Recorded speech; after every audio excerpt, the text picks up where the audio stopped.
What's raging, gamers? Good morning. How you doing, HenricK the Wreck? I'm doing pretty good. How about yourself, Chris? Oh man, I'm doing great, man. I mean, it's a beautiful day outside. It's not quite summer in Southern California. It's a bit gloomy, but you know what that means. We can all be couch potatoes. We can start playing some video games. We don't have to have some fun in the sun. We don't have to necessarily touch grass. I mean, I guess you could, but there's a lot of great games that are going to be coming out in the future. So kick back, have some fun, play some video games. But hey, we're here. We're ready to rock and roll. We're very excited about Rage Quit Video Game Talk Show, as this is our second episode of season 2. We have so much to discuss. But before we even begin, we always like to start it off by a lot of the goofy content that's been circulating across the web this week. And I'm just telling you, gamers, when you go outside and you start having fun, you start interacting again. I know COVID and the pandemic's been over for a while, but come on, man. We can all have some fun at these immersive interactive experiences, but just don't be this guy.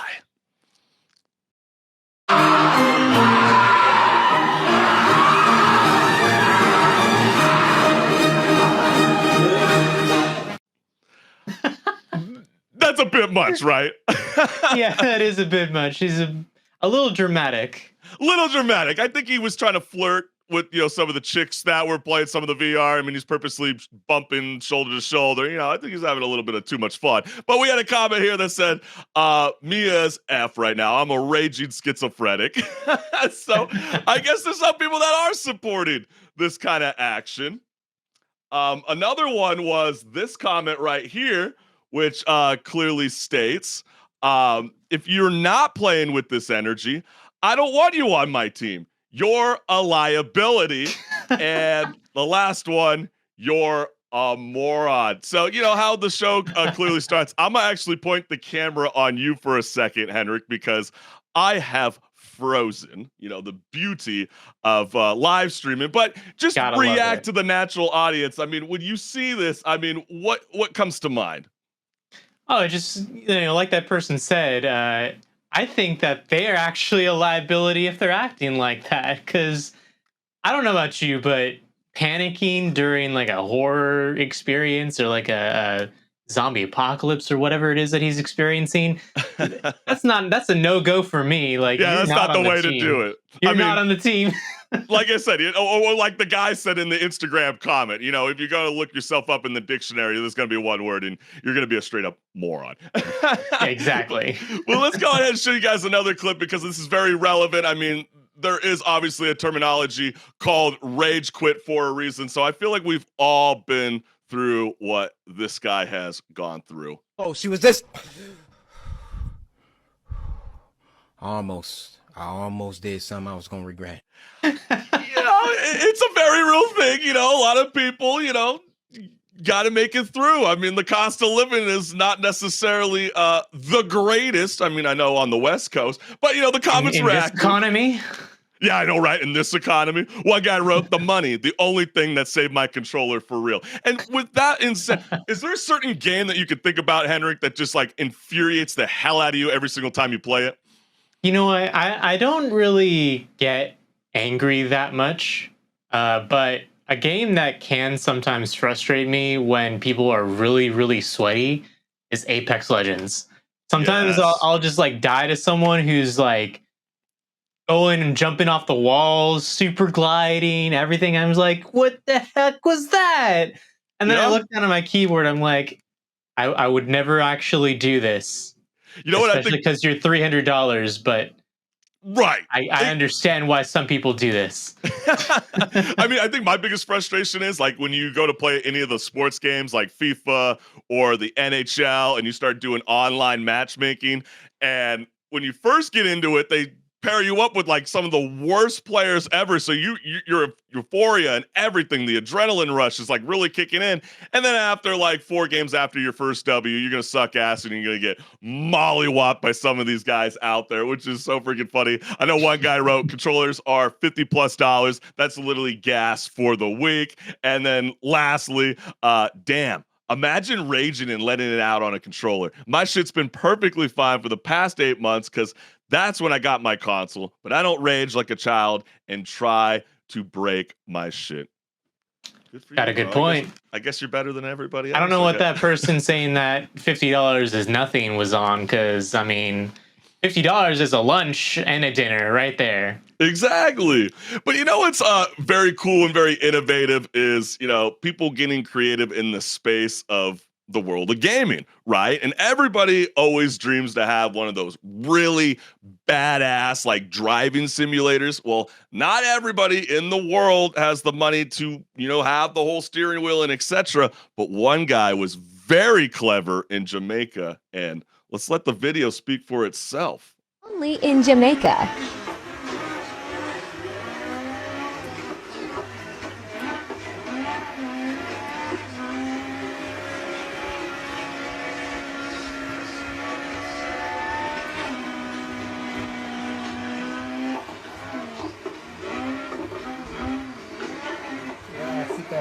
Tough dog. You should say you're gonna genius. Only in Jamaica. Only in Jamaica.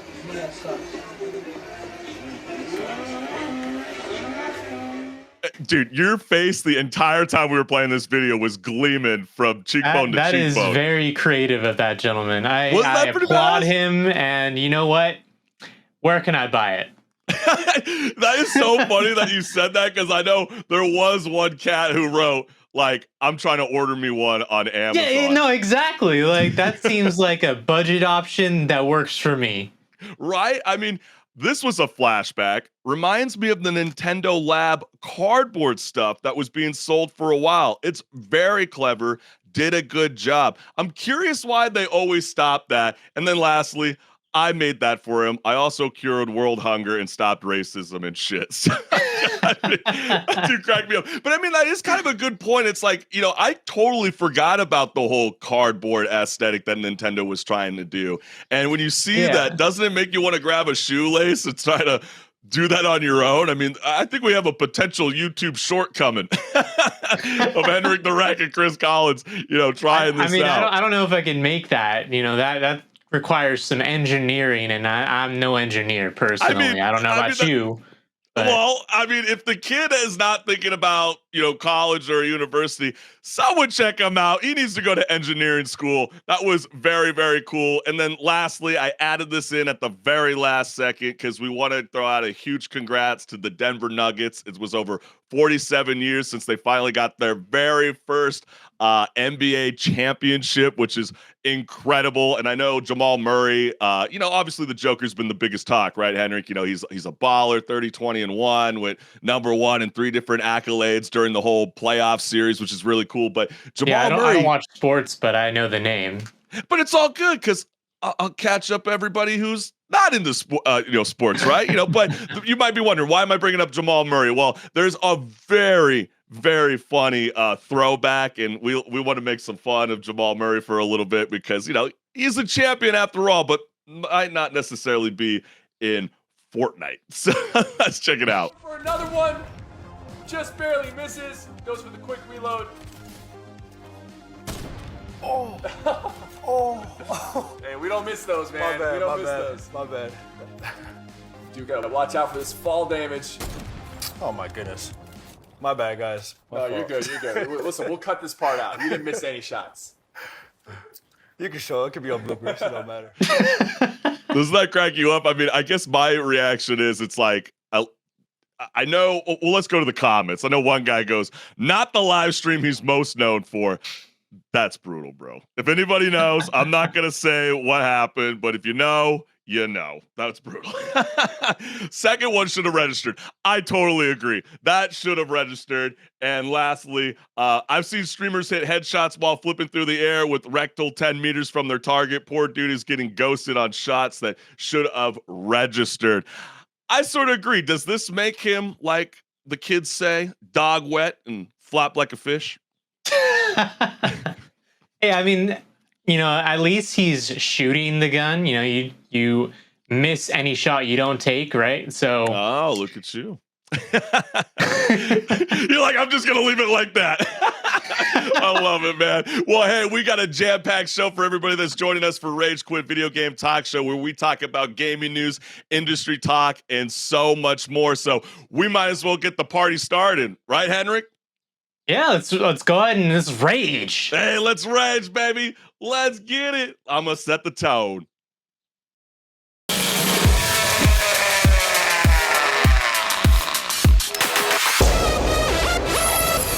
Hey everyone, this is Pause or Repeat. Here we figure out whether a game is really worth your time and money. Today's game is Redfall.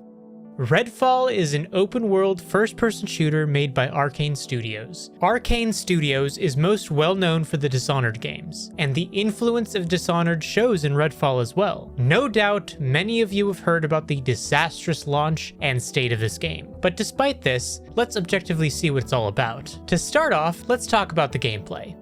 While taking inspiration from Dishonored, this game also takes inspiration from the Borderlands games. The gameplay of Redfall involves roaming the open world while completing main missions as well as side missions. All the while, you are upgrading your abilities and equipment. Each encounter with the enemies can be approached in whatever way the player would like, whether a guns blazing or stealthier approach is desired. This is on top of the game giving you the option to choose from different playable characters with different abilities, just like a hero shooter such as Overwatch. However, the AI in the game seems to be a little half-baked, and enemies are fairly limited in variation, meaning you can easily toy with even the stronger vampire enemies. Speaking of vampires, that leads us into the story. The story of Redfall is about vampires. Specifically, you are stuck on an island that is ruled by vampires and controlled by cults that worship said vampires. You quickly find a group of refugees after arriving at the island, and together, you fight back against the vampires and their devout worshippers. Altogether, Redfall plays it safe, not trying too hard to innovate on the genre it falls into. However, to bring up the terrible state the game was in at launch, it may make the $7 price tag hard to swallow. But now the question still stands. Pause or repeat? Vampires. That's what this game is all about. And, I have to say, actually, yesterday they finally did put out their big patch, their 1.1 patch, and they did fix some of the issues with like the AI and all that. But it is still very embarrassing that a game that came out in 2023 has worse AI than the original 3 Halo games. Like, that's ridiculous. Those games came out in the mid-2000s. Yeah, no, it's pretty brutal. When you go and play this game, I've always noticed that a lot of the, the enemies, the vampires that you got to fight, some of them are so stupid that they don't even realize that you might be even hiding in a corner. You know what I'm saying? It's very generic. I think when I think about Redfall, I think about some of the concerns that people had about the early gameplay showcase of the Arkham game, with Batman and stuff like that, where people were upset that you had to shoot the little, purple blob on the leg of the enemy. And it's like, really, that's it? That's all we could come up with? And that's what the vampire corpses are. They're on those like bloody looking trees and stuff. And it's like, it becomes repetitive very, very quickly, where it almost comes across like you're just playing a Call of Duty zombie game. And I feel like a lot of people have already said this joke already, but when you think about vampires, what are you thinking about, HenricK? My immediate thought goes to, the besmirched reputation they have ever since Twilight came out. No, but I'm saying, like, when you think about the whole mythical idea of a vampire, what does a vampire not do? Oh, they don't come out in the day and all you that? get the point that I'm trying to get at? Redfall should have never seen the day of light. Oh, wow. I'm just saying. You get what I'm trying to get at? Like, it's a really bad game. And there's a reason why Xbox Studios are really coming out and saying, like, hey, listen, look, like, these guys are professionals at Arcane Austin. Like, they should have known better. I mean, this is the studio behind awesome games like Deathloop and Dishonored. So to see them come out not prepared for the spring/summertime, very disappointing. It's a definite pause. We don't even have a title. Do we have to add an extra title to pause or repeat? Because it's pretty bad. It's just pause. That's it. But no, yeah, I was actually pretty disappointed by this game because, like it did look a little generic, but it seemed interesting at least, so I kept my eyes on it. And then when it came out and it was generic and boring, I was like, come on, guys, you can do better. It's forgettable. Yeah, exactly. It's a forgettable game, and they actually did make Arcane Studios did make a lot of good, rememberable games that I played. I played Dishonored 1 and 2. I enjoyed Prey, but every time I think about this, I always think about how it's probably a management issue when things like this happen, because there's been articles and all this about this already, that the developers themselves didn't really want to make this game even. And then it's the same sort of thing that happened. Well, not the same, but like similar thing that happened with a game that I like that they made back in 2017 called Prey. That game was supposed to be actually, I think, originally called something different. It's called System Shock 3 potentially, or like like one of the BioShock successors. Gotcha. But they decided, you know what, it's not going to sell if we put it under that name. So let's get this other name from a game that no one knew and just put that on there. And do you remember Prey? Most people don't. A lot of people don't. I always see it popping up on my PS Plus Premium, but I'm not necessarily jumping back to that game. I might have to revisit it, but it's just like, with the studio company, again, like you're saying, with these developers, we have so much faith in them. And I still do in the future, trust me. It's just one of those games where clearly we're starting to hear more rumors, more reports from behind the scenes, obviously because they're going to continue to get backlash for years to come. And that sucks. That's always going to be a grudge that's on your shoulder, but they will bounce back. But this game, it ain't it, fam.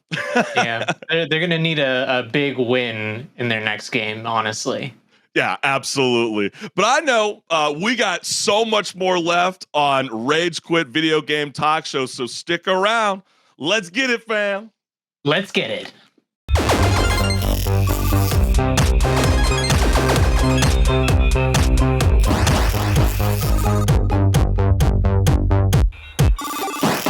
What's up, gamers? So this is Patch Notes, where we get to talk about what's been going on in the gaming industry in the last week. So big news from a lot of developers. They've all come together in the Summer Game Fest and been able to show off some of their games. Yeah, there was like really cool ones. Yeah, we got some real cool ones. I didn't mean to cut you off. I'm so sorry. That's so rude of your co-host right here. But, the biggest thing that I thought, because I'm kind of controlling the media, guys, if no one's really figured that out by now. But I think the first image we could showcase, right, was the Xbox one. You want to go ahead and do that one first? Yeah, let's do that one. There was a lot of games, showcased in this event. Was there something that stuck out in this list that you're like most excited for? A lot of people were talking about Starfield. The Cyberpunk DLC was interesting because, details came out about it, and it actually seems like they kind of remade that game. So I'll jump back in that in September when it comes out. Yeah, but I think I will too. Yeah, but the things that actually stood out to me the most was that Star Wars Outlaws game and the Fable reboot. Those two seemed really interesting to me. Those were absolutely incredible. We will showcase that gameplay, but I'm also looking at this list again. And do you see that Dune/Flight Simulator? Mm-hmm. Does that even sound exciting? I mean, it could be. Dune's dirt.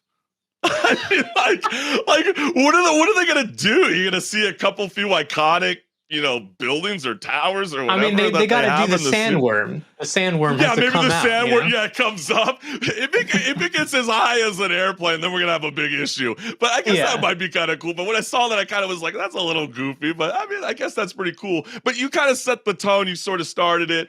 I think you're absolutely correct. Those are my two top games. I mean, right within the first 10 minutes, right? They show Fable, Star Wars Outlaw. I mean, how incredible is that? For anybody who hasn't seen the trailer for Fable, we have a little snippet for you. This is awkward. Yeah.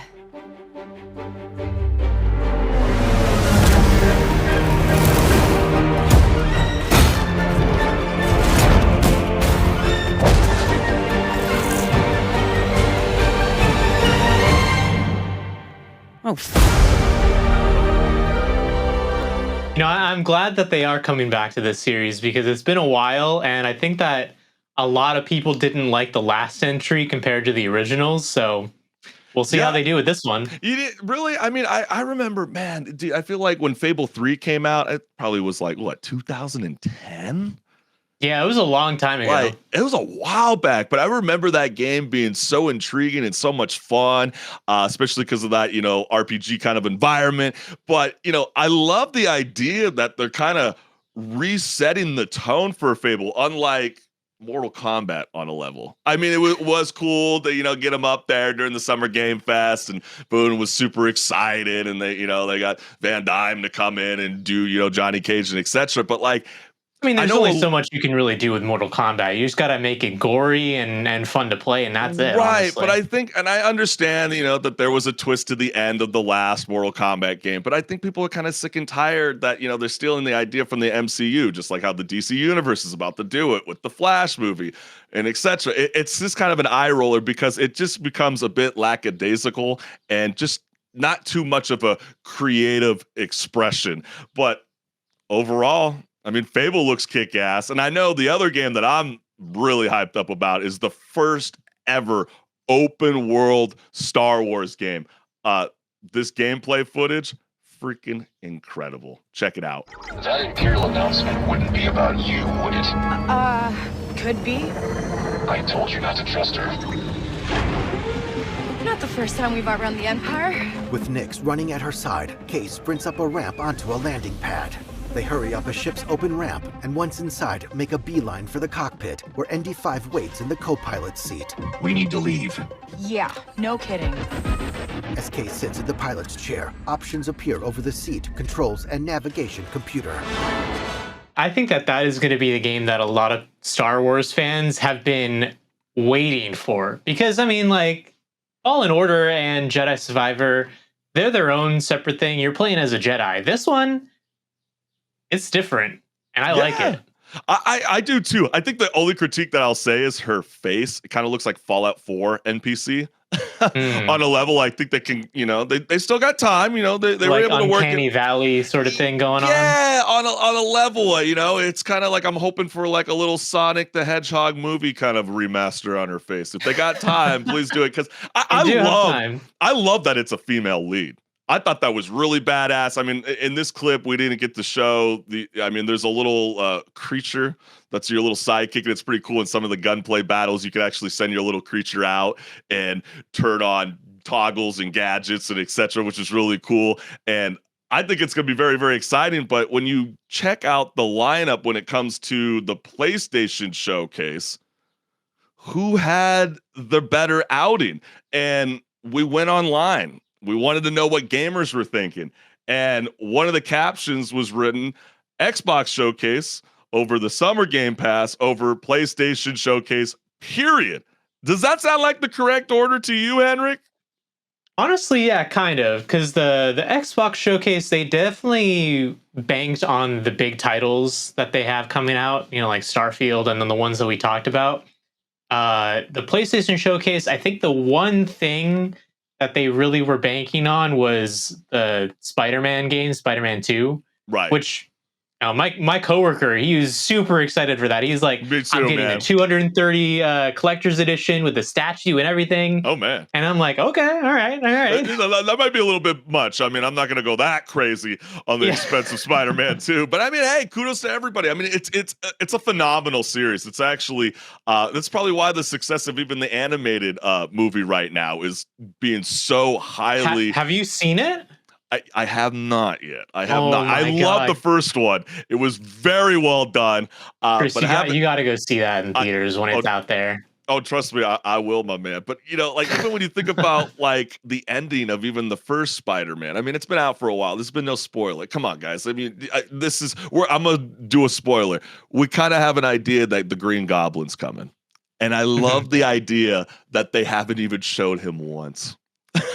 I love that because we don't even know if we're going to get the Jester look Are we going to get the iconic, William Dafoe with the metallic green, mask? I think that would be really, really fun and exciting. But I know also comments were very lively too. Ryan McCaffrey, he works with IGN. He's an OG. Clearly, as you can see from this poll, he said, I'm with all of you per my poll below. Xbox had a phenomenal Xbox showcase today. Fable surprised and delighted me, setting the tone for a great game. And they still have Indiana Jones, ID Software's next game, Everwild, and more in their back pockets.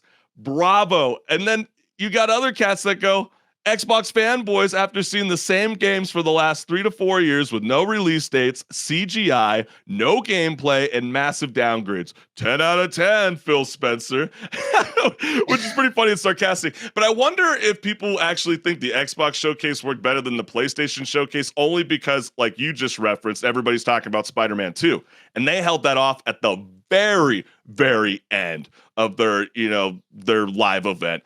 In Xbox showcases, circumstance, 2-hour event, the first 10 minutes popped off with the bang. The rest, to me, irrelevant. Yeah, I could kind of see that. I mean, I know that a lot of people were really hyped about Starfield.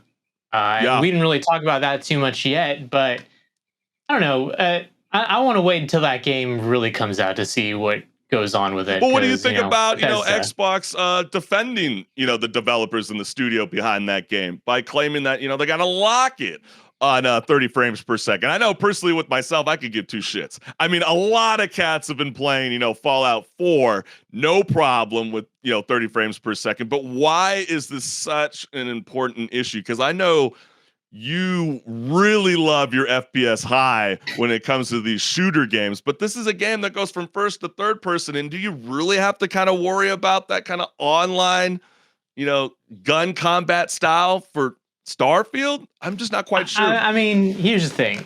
So when you go back to like the 2007 era, around there, like Xbox 360, end of the Xbox era. Yeah. A lot of the shooters that came out around that time, actually pretty much all of them, they were capped at 30 frames per second. Like Halo 3, 30 frames per second. If it, sometimes would drop below that, it would be below that. But I think if it's a stable 30 frames per second, it can be enjoyable. But honestly, once you compare that to 60 frames per second, and when you make the jump from 60 frames per second to 120, that is a jump that is honestly, you can't really go back. But do you think most gamers, though, HenricK, do you really think most gamers are really going to care the day the game comes out with Starfield that that's going to make it or break it compared to Redfall we were just talking about during pause or repeat? You can look at the comments, though, and you'll see that a lot of people were upset about that. That's and they were true. upset about it when Redfall did it, too. But I feel like because Redfall's so different because it's locked in that first person and you're going to want that fast-paced action because you're going to get vampires coming at you like a Call of Duty zombie kind of ordeal. I don't imagine Starfield being that style of game. I think it's really going to be, kind of the joke that everybody made fun of with PlayStation.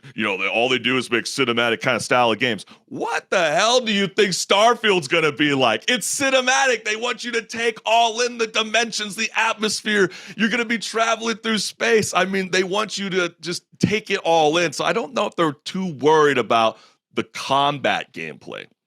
Chris, I'm gonna call you out on this right now. Okay, go for it. So last week we covered a little bit about Tears of the Kingdom, and in that pause and repeat section, you said, Nintendo always gets, a pat on the back for giving us mediocre graphics. Don't you think that graphics, as like the section of what makes a game, don't you think that frame rate kind of falls into that as well? Absolutely not in my level. I mean, we're really comparing the animation drawing style compared to Starfield right now? Really, HenricK? I mean, that's what you're trying to call me out on? Styles, but I see the frame rate as part of the graphical presentation of the game. And if they're saying, oh, well, this game's only going to run at 30 frames per second and there's no option for 60 frames, even if you drop down the resolution, But don't that's a you red think flag that to me, honestly. I think there's gonna eventually be a patch that's gonna come out. I think they just want to make sure that the game comes off on a successful approach, that they know that they've done multiple tests of the game. You know, that it works on 4K 30 frames per second. It's gonna work on 1440 30 frames per second. Let's not have a terrible start on the first 2 months. We'll wait it out, play it through, and then eventually I think that, they'll drop, gosh knows what, maybe 60 frames per second. I feel like they sort of did that in the future with their, that studio developers. But again, we'll see what's good. We want to know from you gamers. I mean, is this a major concern? I mean, we might, if you guys start getting the whole, comment section going, we'll definitely respond more to it. But I know this has definitely been a heavy debate with HenricK the Wreck and I over the Rage Quit years. But I say we move on to the next conversation because, that was pretty much the recap overall. But I know one of the big things that's happening in the world of television, film, and video games. What does that have to do with anything? Well, Messi, the superstar, he completed his move to enter Miami. He will also team up with Sony Music Entertainment and Atlantis Animation to produce his own animated series. And I'm sure everybody's probably wondered, why the hell are we bringing up Messi during a video game talk show? Well, the thing is, the series stars him aimed at, young adolescents, following his journey as a child, confronting obstacles in the world of different video game universes, which I thought was very, very intriguing. I know a lot of the comments were not as active. I was quite surprised that IGN, GameStop, and the rest of the gaming outlets didn't pick this up. Why is that the case, HenricK? I know that there were early rumors back in March, but it officially got confirmed by Variety a couple days ago. So, I mean, Messi's the biggest superstar in the world. Why wouldn't they showcase anything? I don't know, honestly. Maybe they see that, because he is a football superstar, globally. I'm saying football because that's what everyone calls it everywhere else in the world except for the States. But maybe they see because he is that, maybe there's not as much of a translation of people who are interested in gaming and that.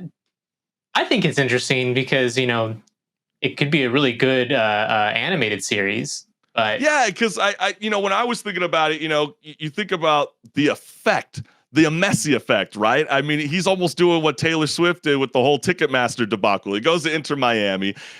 They had over 1 million followers on their Instagram account. In less than 24 hours, garnishes over 3 million followers just because of the signing of Messi. Tickets were averaging about $26 and now have jumped to over $425. And I actually looked at some LAFC games, and obviously they were the MLS champions, so they get to kind of pull some leverage. They don't even know if Messi's even going to show up in that game, and the tickets are already being sold for like about $280. So it's insane the effect that he's got worldwide, and especially since what we already know with television, film, and music combined, the gaming industry dominates that. So why wouldn't you want to put your foot in the door and join this space that there's going to be future gamers out there that are going to want this beyond the Wreck-It Ralph, beyond some of those different games. But obviously the comments were very, very lively online, and we're going to showcase that to you guys right now. One of them goes, "We asked for a Free Guy too. Not a sports series version of Free Guy starring Messi," which is sort of funny. Was this the kind of graphics you were talking about, HenricK? This gave me animated WWE vibes. Wow, calling me out on that. I'm just saying. I mean, is that the style? Is that the style of animation that you would like to see, or would you want to see it more on the lines of what they did with Super Mario, for example? Sonic the Hedgehog. Illumination has that style of like the 3D animation, and I think that it could be interesting to look at. But there's a certain charm to like the 2D animation, and I know you said you haven't seen the new Spider-Man movie, but that one is really well done as well. And I mean that's more like the comic book style. But I think that Probably they do, if anything, they probably would do like a 3D, I'm feeling like. I feel like they'll probably jump around. I mean, if you're going to be jumping to different multiple dimensions, I mean. Actually, that's you a know. good point. Yeah, they probably are going to change up the styles. And, props to the animators for doing that. Right. But that's what would make it fun. But if you stuck to just one graphical style, then it probably will lose me. But then again, guys, this is gonna be aimed towards kids, so don't start criticizing Messi that you're an 18 years older and you're eating your hot Cheetos, smacking your keys on the keypad, talking shit. It's not for you. It's for the Coco Melon crowd. Okay, that's just what it's gonna be. I know one person goes, they lost me at the video game part, but then winning the Balloon d'Or is no fun. But we coming for that Emmy, and that's kind of that joke, right? I mean, when I read this, I was kind of reading it as, everybody kind of wants to be that Kobe Bryant, right? You get all the accolades in the world. We know that Apple is about to develop a documentary following Argentina to the World Cup, where he finally pulls it off in the end. He's got that major MLS pass deal with Apple TV, where he's going to give it a percentage of that.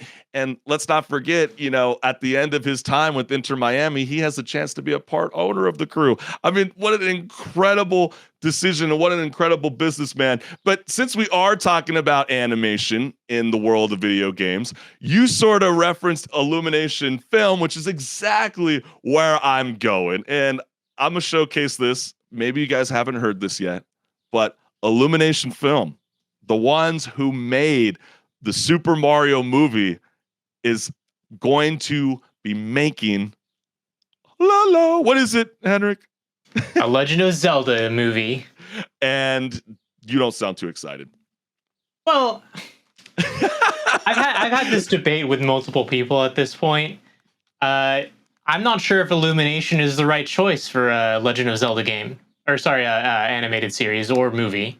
Yeah. I mean, that's a good point. I know there was a lot of people online that were, kind of iffy about it. I mean, one person wrote, please don't be a live action. Please don't be a live action. Please don't be a live action. Please don't be a live action. Please don't be a live action. And then one guy writes back, he goes, I mean, a live action Zelda film could work, but they're working with Illumination, so it's just going to be an animated film.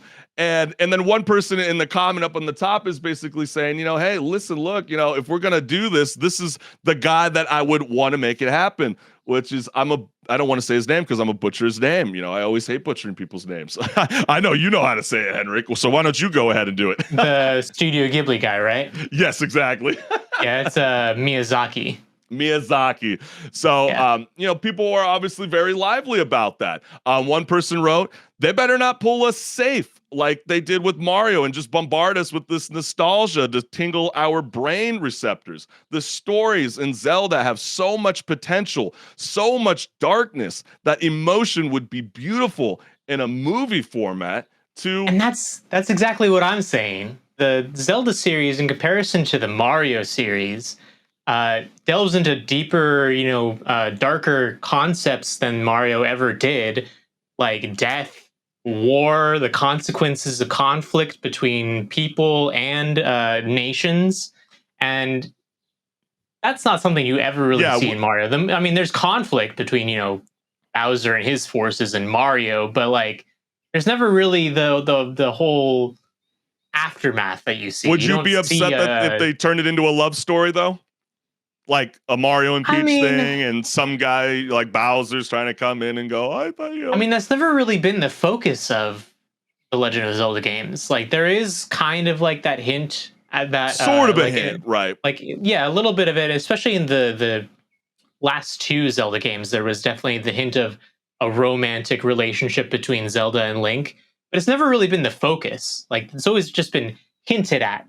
The focus has always been the adventure and the point from A to B, and then A being the start and B being the finish line. Yeah, and I think that's a good point. And there's also another great thought-provoking tweet that someone wrote and says, as great as the Mario movie was, I don't think Zelda would work with Illumination style. They tend to lean on a comedy, and Zelda is more serious in tone.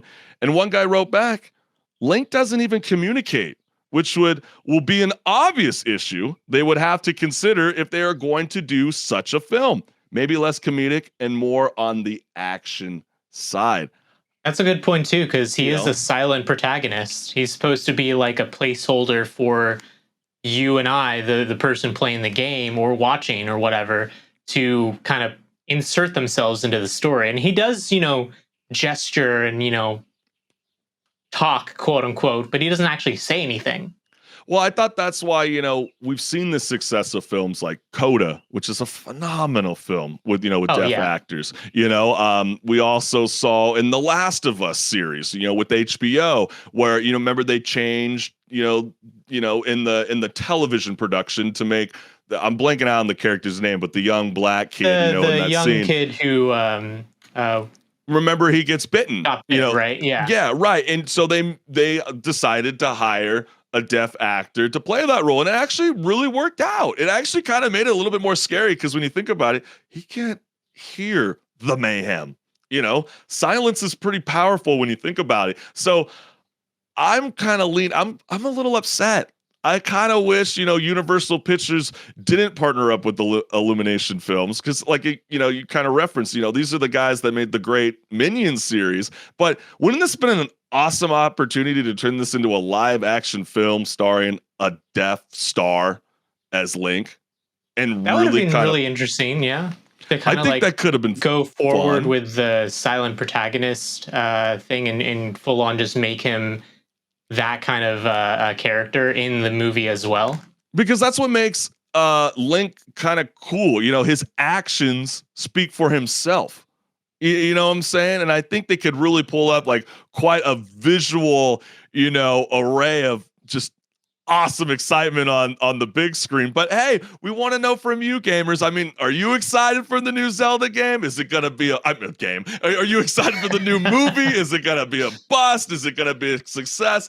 Let us know what's good. But I know I might as well jump on this and set the tone for everybody.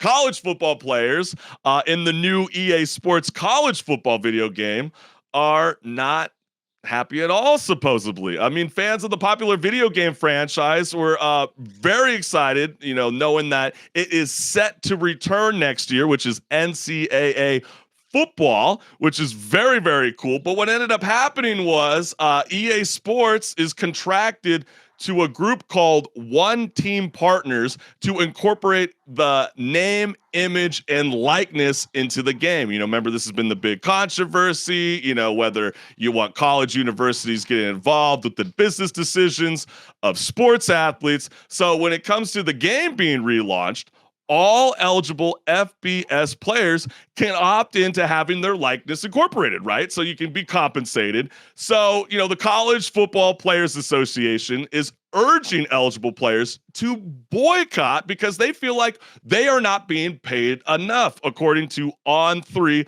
citing, the compensation is way too low. They're claiming that each player will be paid $500 each, and one reporter was even claiming, for example, on that same article from On3, that in the Madden games, for example, NFL players tend to get paid around $17,000 in recent years when it comes to their name, image, and likeness. So with that being said, obviously, we got the comments for you. We want to let you guys know what's good. This was one of the first ones right here where it goes, me thinking NCAA football 2024 was actually going to come out. So that was an effing lie. One guy wrote, according to some articles I've read with the sketchy math, there's roughly 129 D1 teams. Assume there's about 105 players. That's roughly 19,350 players. Assume each gets $500. That's $9,675 $1 million that Electronic Arts would pay. Given what typical budgets of these games are, they could afford probably triple-ish. And then lastly, pay the athletes. EA does that. Not enough money. It's pathetic, kids that are getting paid to be in a video game and are being marketed for free to the whole country and are trying this. Pathetic. To lastly, It's either they get the $500 or we download the custom rosters for free that someone else made. And I don't know if people remember this back in 2014. This was something that, Johnny Manziel really tried to hammer it in. He protested back. They took his name out of the game, but, they clearly made an NPC of the quarterback around him and put his number on the back of the jersey. So, I thought that was such a great point. Do you feel that these college football players have a case? To me, I just think it's so ridiculous that, how do you even deal with the D2 and the D3 athletes? I think that's what I'm kind of puzzled with. Yeah, that person who did the math, like, there is a lot of athletes to pay out to, but at the same time, it's EA, and if they're banking on this game making a lot of money, maybe not even from the initial sales, but from what I'm sure is going to be microtransactions mostly, like, I'm sure they can pay a little bit more at least.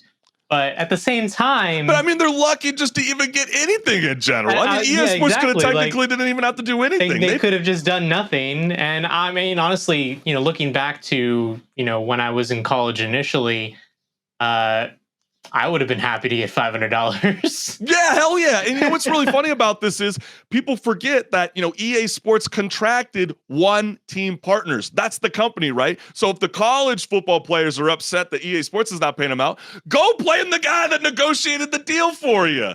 That's the people that you go after, not EA Sports. EA Sports has gone, cool, we just signed off on the deal. At the same time, though, everyone wants to complain to EA because they're the front, they're the face of it. And also, just EA sometimes does really shady things with their monetization and gaming, and people already don't like that. So why not just throw more stuff onto them, right? And that's so true. And if this really wigs you out and you want to support the football players, but what's really funny is they're all going to buy this game. If they see their face in there, they're going to get their, their potential baby mama, their girlfriends, their sugar mamas. They're going to get everybody playing it because they're going to go, babe, I know that you don't play this game, but I'm in it. Why wouldn't you want to beat me? So insert that meme from the Wolf of Wall Street. It's me. That's me. Yeah, right. That's so true. So, that's pretty much said and done. We'll see what happens. This is a developing story, but I think we're both on the same consensus. Just be grateful for what you got in general. You're getting a 4-year scholarship ride for some of the best education in the country. So just be grateful for that in the end run. But HenricK, what's going on? I know analysts are kind of predicting kind of what we've been saying for the first, season 1. And even last week, the death of the console. So talk to us. What's going on, brother? Well, I have a question for you. When was the last time that you bought a physical game? Man. Spider-Man. Okay. Yeah. Actually, I want to say that's probably the one that I bought too. I bought the PS4 bundle with Spider-Man. Yeah. So that's probably what, like 2018, 2019? Yeah, 2017, something around that, that ballpark, there, right? And then I got gifted, Cyberpunk 2077, but I don't consider that me purchasing it, But I probably what a gift to give someone, right? Oh my gosh! We'll save the Cyberpunk conversation when the DLC drops, and everybody will know my opinion about what I think about Cyberpunk. But anyways, yeah. So based on that, we're kind of on the page that, we haven't really bought physical games in a long time. And I know that there's still people who do. I know people myself personally who still would prefer to buy a physical game rather than digitally download something or even go with the cloud gaming option. But the analyst, Matt Piscatella, he's predicting that by 2028, AAA games, more likely, are going to be the digital only release kind of releases where there's not going to be a physical game that's going to be printed and sold that way.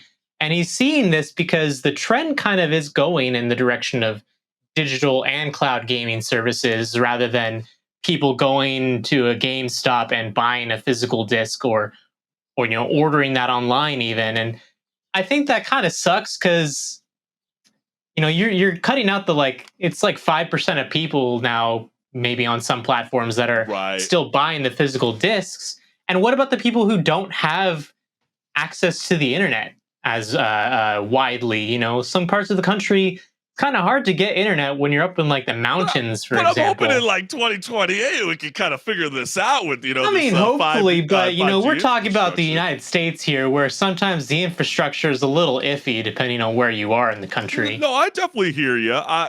You know, it makes me think about my time when I went to go out to Tokyo, Japan. I know my little brother Kelly was like very excited. He's a big Fortnite fan, and we saw a Japanese disc of Fortnite. Do you ever see a disc of Fortnite? We always talk about that and regret it to this day that we never bought it. It was so dirt cheap when we were in Tokyo that we're always mind baffled that we didn't do it, because it's going to be a rarity. I mean, think about the cassettes, think about the vinyl, think about CDs, think about floppy disks, think about Roller Coaster Tycoon on a CD. Think about what Steam has done. It is time to move on, people. I know, you know, people like yourself, HenricK, I know you're the collectible. I totally understand. When I think about Zelda Tears of the Kingdom, wasn't that pretty cool and awesome scene to see people actually waiting outside a GameStop and Best Buy all over again? I know the employees don't like it, but I know, you know, the overall gaming universe is like, wow, we're back. We're really doing this. It's not just Call of Duty that's bringing kids outside or the grown-ass adults, you know. And people were very active. They were really wanting to voice their opinion about this whole digital AAA games moving towards this direction. And I know I'll re-showcase this tweet again up on top, but Matt was also claiming that Nintendo won't move as fast. But then again, it's Nintendo, and they're always surprises. Like they always do their own thing at the end of the day. Like, honestly, you know, as much as I like some of the Nintendo games, they're like behind on both hardware and, you know, software and everything. But probably like also 7-8 years. They're kind of a mofo of a company on a level right now. Yeah. I mean, we sort of discussed it during season 1, but they deleted over 23,000 games from the Nintendo Direct. That's the biggest concern when it comes to cloud gaming or owning a digital asset. I mean, I think about what was the game right now, Dead by Daylight. Is that the one I'm thinking about right now, where they're talking about the end of the year? Once the game's closed, it's closed. Like, you won't be able to play the game. The servers are going to be dropped. I know the butchered Avengers game. You know, those all servers are going to be ending pretty soon. So that's the biggest concern when it comes to digital and cloud gaming. Preservation thing is definitely a concern, because like some of those games that get released digitally and then never get maintained after a few years, you know, like if you look back at, like you said, the Marvel's Avengers games, like that game, it flopped. So that's why they're not, you know, keeping it up. And, you know, 10 years from now, you're probably not going to be able to play that. Or think about the guy during the Red Dead Redemption 2 playing on his Google Stadia, doing this like crazy amount of work on it, and then they go, sorry, we had to shut down the console. What happens if you're like so hooked? Like, I mean, I thought was really cool during the Summer Game Fest, where they kept showing that, you know, Samsung, we're going to bring it to the TV. Who's been preaching it? Who's been preaching on the show that they're going to come to the smart TVs? Who's been saying? We have. We've been telling you guys that it's coming. And we saw the very first look of like, you don't need a console. And that's why Xbox, you know, Microsoft, Sony, and Nintendo, they're all kind of panicking behind the scene, because they're kind of realizing like, yeah, you know, some people might want their consoles. Like, you know, HenricK was saying, some of us might want to go up to Big Bear and not have internet, but we still want to play some video games. And that's kind of the reality. But, you know, we also had, you know, comments here where it goes, buy physical, peeps. This is your last chance before an all digital future gives big publishers control over prices, and get used to games you, quote, own getting delisted, updated against your will, and require online connection at all times. And the guy says, not wrong. You know, kind of reminds me of when we all used to say, hey, let's cut the cable. Aren't we all kind of regretting that we're saying cut the cable? You know, the next one, this guy said, nah, this is utterly ridiculous, where at Next Gen Player comes out and says, from a business perspective, it seems totally rational to me. For example, 95% of Capcom sales are now digital. 95%. That's insane. Not only would going only digital not result in much revenue loss, but they would save the high cost of producing and distributing physical games. To lastly, I think that third-party publishers like Limited Run, THQ Nordic would probably step into physical distribution for these games. That's if the next consoles have a disk drive. They'll probably give you two different options. One, for just cloud gaming, pay an extra $150, to be able to put your physical disc in. They actually brought up an interesting point in that last comment of, is the next generation of consoles even going to have a disk drive to put? And I'm going to tell you right now, into? You just gave him an idea because, like, think about. I know my little brother was so upset. I don't know why I'm keeping using him as an example today, but I know he had the MacBook Air. Remember the newer models, the thin ones? What do they don't have? They don't have a CD drive. It's so freaking annoying, or like sometimes you just wish you had a basic USB. That is. I have people coming into work all the time saying, "Why is there no computer with a CD drive anymore?" It's like, well, there's not enough people using them, I guess. Yeah, they were expecting you to be a part of the Google Drive or the OneDrive, kind of crowd, or they expect you to kind of keep it remote, So. Yeah, I mean, I feel like that's going to be a big problem. But, my thing is, guys, it's going to happen either way. That's how I personally feel. You can't stop it. Do you think it's going to get stopped? I don't think so, honestly. I mean, it's not going to affect me that much, honestly, because I already buy all my games digitally on Steam, mostly. Yeah. So, I mean, the big thing that's going to suck is if I ever do want to take... like I have a Steam Deck, and if I download a game on there, even if it's a single player game, most likely I'm going to need an internet connection to actually play it. Right. Because it's going to have that DRM protection, making sure that I actually bought the game. Yeah, exactly. This is going to be a case for emulation for a lot of people, because when you emulate a game from, even if it's an older game, game is a game if you want to play a game when you don't have internet. But because you're emulating it, you're not tying yourself into the standard ecosystems that they were released on. You don't have the chains of online only or anything like that. And I feel like that might be the thing as to what causes like a bit of a revolution in game preservation for these online only games.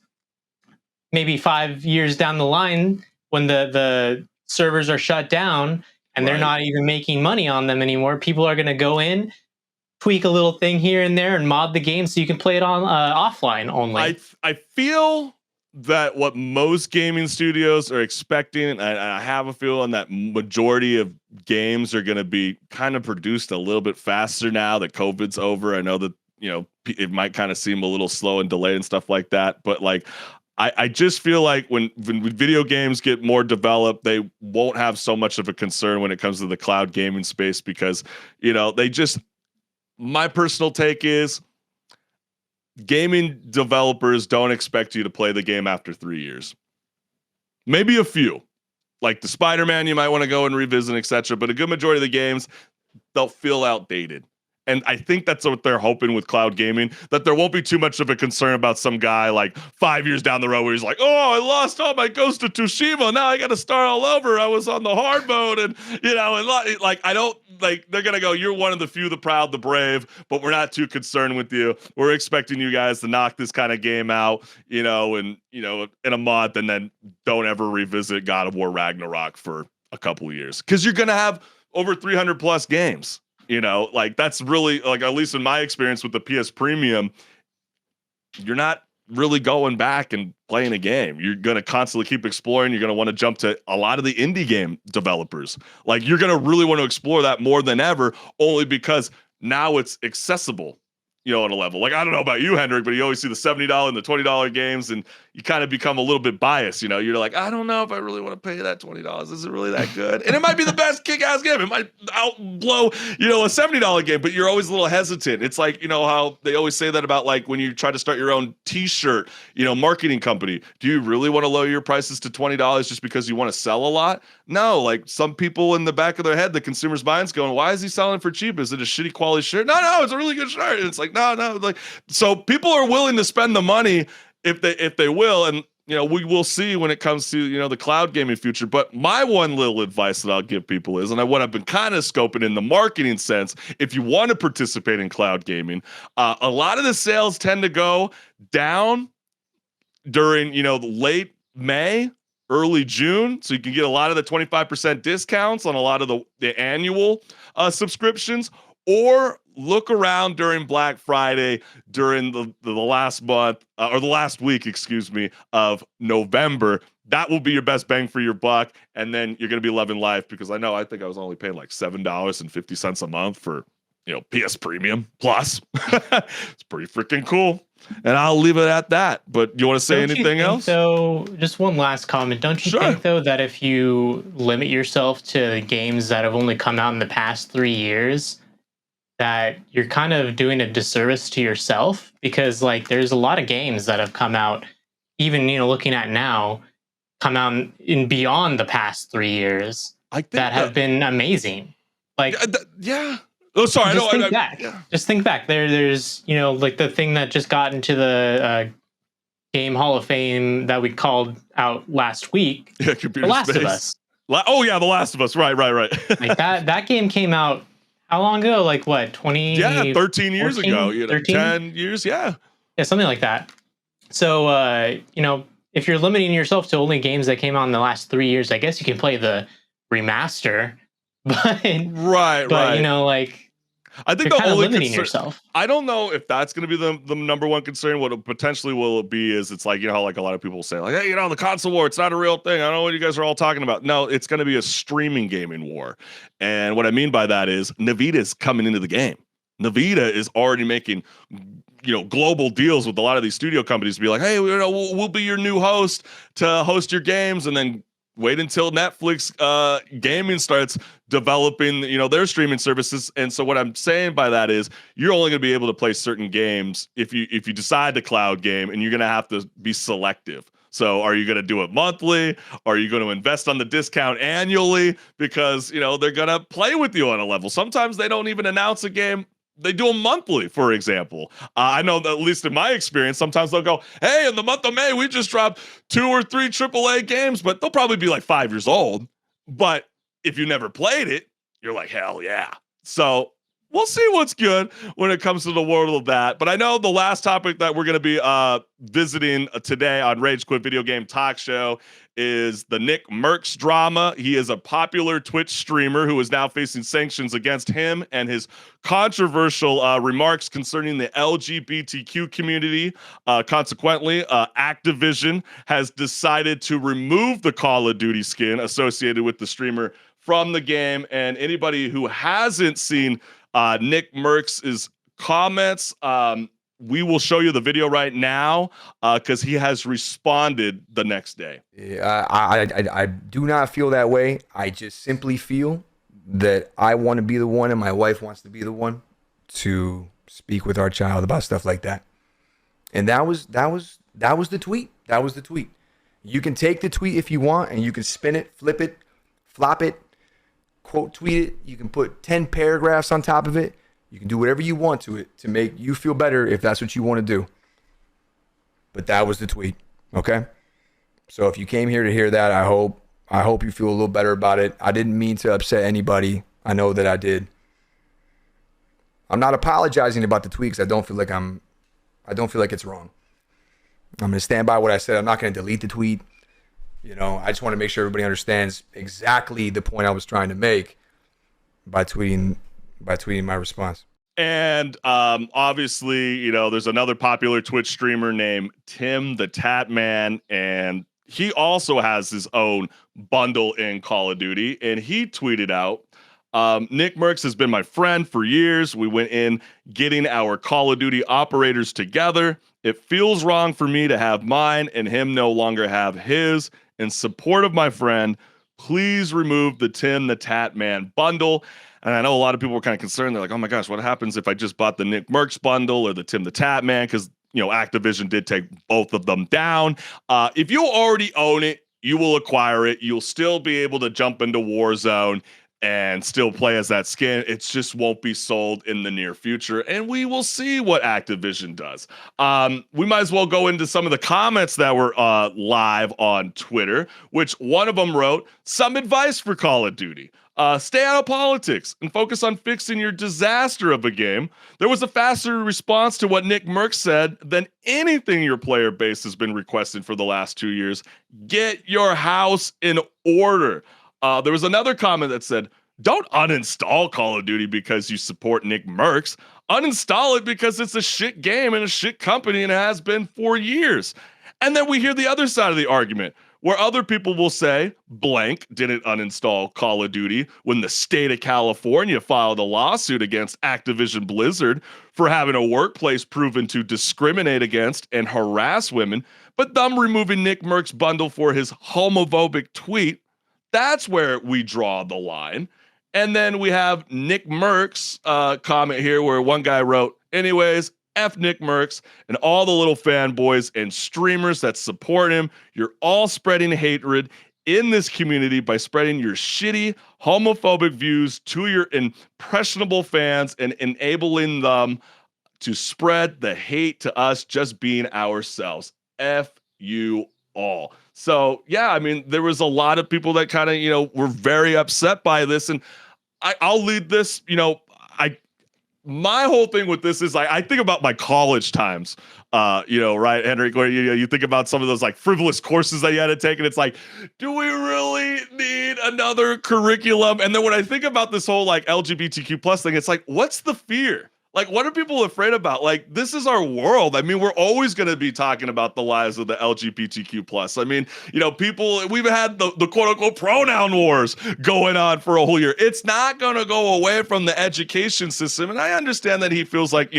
some things, is stuff that I feel like the parent needs to be able to teach for the kid, in their own, personal matters. And I guess the one thing that I would agree with them is it's like, I don't necessarily understand why it has to be taught through like K through 12, but when you have to go and take those like sex education courses, that you have to do in like junior high and high school, absolutely. It should be, part of the curriculum and etc.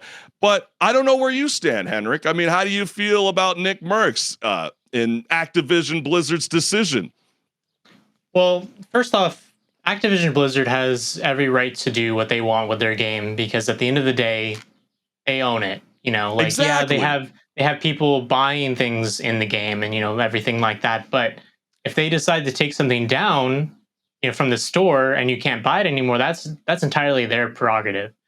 Right. I think though, like I can't say from the perspective of a parent because I'm not one, but it's very easy to misconstrue NICKMERCS' original tweet as an attack, as an aggression towards LGBTQ plus people, because even if he doesn't mean that, he didn't elaborate in that original tweet. And for a lot of people, all they're going to ever see is that original tweet. So even if he's saying it's not from a place of hatred, I just want my kid to be the one who hears it from me and not from someone else, he didn't say that in the first tweet. So that's my problem with it. But at the same time, like you said, like this is just the way that our world is. Like people should be allowed to be who they want to be and not feel threatened just because they feel one certain way about their sexual orientation or their gender identity. No, like, why are you going to hate someone for that? I just don't understand that personally. Right. But because of that, because it is something that goes on in our world, I think that it's important to talk about it, at least in some, educational setting as well, because one way or the other, a kid who's growing up all the way through, K through 12, they're going to hear about it, whether it's from their teachers or from their colleagues, their friends, one way or another. Like, think about back in middle school, most likely you're in the similar position as me, where, you haven't had the sex education classes yet, but you're already hearing about all that from your friends who already know about it because they've, gone on the internet and looked up something, Sure. or whatever, or what have you, participated, or that, in certain acts. And at the end of the day, when you look at that compared to something that might be a bit more structured, most likely the sixth grader who doesn't really know that much of the fine details about all that, the sort of topics, they're going to probably tell you things that are not entirely true. Right. So it's important at the end of the day to get different perspectives on this sort of thing. And it also kind of raises the question of, who's actually going to be teaching these courses, because I know that a lot of people wouldn't want. I know a lot of people wouldn't want someone to teach it who, isn't going to necessarily shed matters in like the best of ways. Like they're not going to really talk about things in a respectful way or anything like that. We'll think about it in the world of like, film, for example. I always called it, true vision on screen, where people, really kind of slammed Bryan Cranston, for example. They were really upset that, they couldn't find a disabled actor to play, a paralyzed, billionaire in a wheelchair. Like, you really couldn't scope that all out. It's just like, it's like with the, the trans actors, for example, if you're going to have a trans person on the script, then we want a trans person to play it on screen. I think that can kind of, correlate with even that matter. But what's really interesting, I thought that was a great point that what the guy brought up when he was talking about the state of California and how no one ever talks about Activision Blizzard. Do people realize that Activision Blizzard currently right now in their world servers ban the pride flag from even being displayed in that country? Do people realize that? That's interesting. So like, you guys are all really quick to slam NICKMERCS, even when he tried to come back after 24 hours in a video, really trying to explain that was not my intention. I have no hatred towards the LGBTQ+. I just feel like this is a personal matter, but no one wants to talk about how they get rid of the pride flag and why they only do that for the Middle East countries. There's a lot of hypocrisy. I feel like NICKMERCS will bounce back, clearly. I did have the image here, but I must have actually forgot to upload it to the thing. Maybe I might be able to showcase it to you guys right now. Okay, I got it right here. Because clearly NICKMERCS, he's not hurting from the effect of what happened. Just look at this. His follower count just on Twitter alone has risen in support of NICKMERCS and what I would call the hypocrisy of Activision Blizzard. And we also have to remember, they're in the middle of like a FTC war. They're in Europe. They're trying to, solidify that deal. So they don't need NICKMERCS and Tim the Tap Man's bullshit. So again, like you stated, they are a private entity. At the end of the day, it's like Twitter. If they want to ban a sitting president from being able to tweet on their platform, as much as, I thought that was very strange at the time, they have every right to do it. So, if you don't like the decision, don't play it. If you're like Dr. Disrespect, who wants to support him, and you feel like the way to do it is by uninstalling the game, go ahead. But at the end of the day, people will still love NICKMERCS and what he does and brings to the community. And it'll be interesting because I know Call of Duty's been hurting for quite a while. And to see some of their, when you think of Call of Duty, you think about some of the streamers, who do you think about? Tim the Tap Man in NICKMERCS. So that's a major, major loss. And who's going to be that new forefront or that new shiny spokesperson? We'll see what's good. But wasn't this an amazing show? Well, one last comment. Also, yeah. Activision Blizzard, they just got off the heels of that big sexual assault scandal. So I'm sure that at least in the United States' eyes, in the news cycle, they probably don't want to be involved with really any controversy if they can help it. So pulling their skins from the store, that's an easy move for them. Right. It's an easy move because at the end of the day, they got to protect their bottom dollar. And it's Pride Month, people. I mean, what a hell of a time to be saying something kind of stupid like this, NICKMERCS. But then again, I understand where you're coming from. But then again, there are repercussions and you're going to have to deal with it, my friend. But man, HenricK the Wreck, this has been such a fun, jam-packed show. Who would have thought we would have got over an hour? I didn't even think we'd be having this much fun talking about video games. And we can't thank you, the gamers, for participating every Tuesday at 10 a.m. joining HenricK the Wreck and I. We got a lot of exciting things coming throughout the month. But HenricK, where can they follow you on social media? So I post on Instagram, Twitter, YouTube, as well as TikTok. So you can find me on all those social media platforms. I'll post clips from our live shows, as well as just fun videos or gaming news segments that I'll post there as well. Yeah, absolutely. And go ahead and visit thechriscollinsshow.com. I got awesome showcases that I would love to show you guys. If you're big music lovers, I got a music podcast called Off the Fret, More Music Talk. And I got 2 future episodes that are going to be dropping this month. The 2 bands are called Weatherworn and Wolf Road. And if you haven't heard of them, what the hell are you waiting for, fam? If you're into rock and roll, you're going to love it. But we can't thank you guys enough for joining us. And if you're streaming from HenricK the Wreck's YouTube channel, or if you're streaming from the Chris Collins Show YouTube channel, take the time to hit the notification bell so you never miss a live show. Hit the follow and subscribe button if you're on our Twitch TV. And again, thank you. And we will see you next week, fam. Yep. Peace. Thank you all for joining. See you next week. That's right, baby. Peace.